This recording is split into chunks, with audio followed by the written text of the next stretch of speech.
Hey guys, it's Dr. Jason again, and today's health hack, talking about vaccinations. Now, are you pro-vax? Are you anti-vax?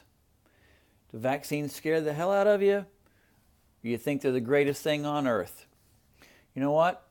I'm not going to take a side one way or the other on any of that. That is a very, very personal decision, but it's one not to be taken lightly. And so what I suggest and where I stand on this is I am pro informed consent. I want people to know what they're getting into. I want people to know the possible side effects.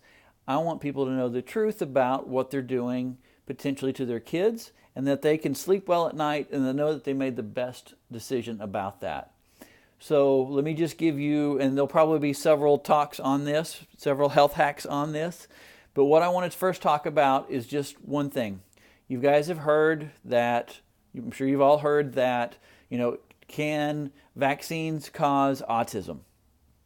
And if you listen to the CDC that's studied, it's confirmed, there's no link between autism and vaccinations.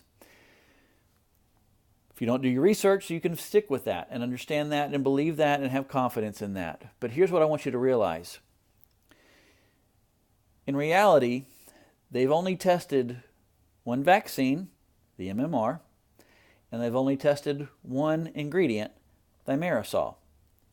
Those are all the things that they've tested, and they said that there's no conclusion, there's no evidence supporting that vaccines cause autism.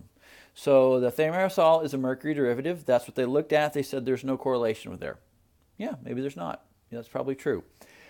The MMR, what they looked at is they said that there is no link between the MMR and vaccination, or between the MMR vaccination and autism. But here's what you have to understand. What they defined a non-vaccinated child as is not a child that has not received any vaccinations. A child that is non-vaccinated just means, in their study, a child that had not received the MMR vaccine. Well, if you go to the CDC website and you look at the proposed schedule, vaccination schedule, you'll realize that by the time a child is supposed to have the MMR vaccine, they've already received 20 other vaccinations before that time. What's the cumulative effect of those 20 vaccines? We don't know. They haven't done that study. What's in those vaccines that could cause problems? Right now, what it's looking like is probably the aluminum adjuvant is what's causing the problem, and it builds up, right? And we've all heard the things, and again, not using scare tactics, but you heard, people worry about using deodorant because the aluminum in the deodorant, and maybe that causes Alzheimer's and all these other things. Well, the thing is you're not rubbing this on your skin. You're not even ingesting this. You're injecting it straight into the bloodstream. They don't know what the cumulative effects are of multiple things of injecting aluminum into your child's bloodstream because it's never been studied.